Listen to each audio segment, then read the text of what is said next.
श्रम से ही राष्ट्र का कल्याण पर निबंध। श्रम संसार में सफलता प्राप्त करने का महत्वपूर्ण साधन है। श्रम करके हम अपने जीवन में ऊंची से ऊंची आकांक्षा को पूरी कर सकते हैं। संसार कर्म क्षेत्र है, अतः यह कर्म करना ही सबका धर्म है।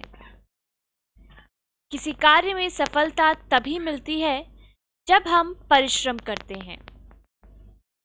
श्रम ही जीवन को गति प्रदान करता है।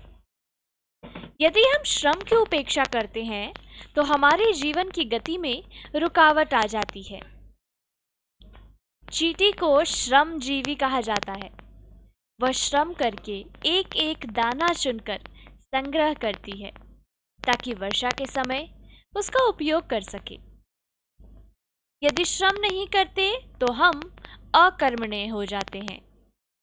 परिश्रमी व्यक्ति सही प्रकार की कठिनाइयों से जूझने में समर्थ रहता है। परिश्रमी व्यक्ति ही जीवन में लक्ष्मी का कृपा पात्र बनता है। ऐसा व्यक्ति भाग्य का सहारा न लेकर पुरुषार्थ करता है। कवि हरिऔध जी ने परिश्रमी व्यक्ति को कर्मवीर बताते हुए कहा है, देखकर बाधा विविध बहु विघ्न घबराते नहीं, श्रम भरोसे भाग्य के दुख भोग पछताते नहीं। भाग्य का भरोसा केवल आलसी व्यक्ति लेते हैं। संस्कृत में कहा गया है, आलस्य ही मनुष्याणाम शरीरस्थो महान रिपुः। यत्न करने पर भी यदि परिश्रमी व्यक्ति को सफलता नहीं मिलती, फिर भी वह निराश होता। वह सफलता के कारणों को जानने का प्रयत्न करता है। वह यह बात भी भली प्रकार जानता है कि बिना परिश्रम के केवल इच्छा मात्र से सफलता नहीं मिलती। कहा भी गया है, उद्मेन ही सिद्ध्यन्ति कार्याणि न मनोरथे, न ही सुप्तस्य सिंहस्य प्रविशन्ति मुखे मृगाः। संसार में प्रत्येक पथ पर संघर्ष करके ही अपना मार्ग बनाया जा सकता है। यदि हम श्रम करते हैं तो हमें जीवन संघर्ष में सफलता मिलती है। कवि जगदीश गुप्त ने कहा भी है, सच हम नहीं, सच तुम नहीं, सच है महज संघर्ष ही।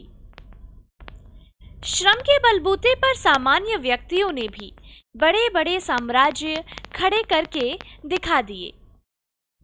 बाबर, शेरशाह, नेपोलियन आदि व्यक्ति आरंभ में सामान्य व्यक्ति ही थे, पर अन्य श्रम के बलबूते पर उन्होंने इतिहास में अपना नाम अमर कर लिया। अनेक कठिनाइयों का सामना करके कोलंबस ने अमेरिका को खोज निकाला। श्रम साधना करने वालों को यश प्राप्त होता है और वैभव भी। श्रम करके एक निर्धन परिवार का बालक भी उच्च पद पर आसीन हो जाता है और अपने परिवार की आर्थिक स्थिति बदल देता है।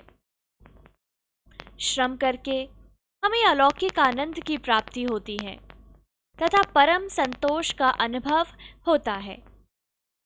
श्रम करने से शरीर भी स्वस्थ रहता है। शारीरिक श्रम करने वाले प्रायः दीर्घजीवी होते हैं। श्रम करने वाला विकट परिस्थितियों में भी घबराता नहीं है। इसी श्रम के बलबूते पर हमारे राष्ट्र का कल्याण हो सकेगा। सभी नागरिकों को मिलकर श्रम करना होगा।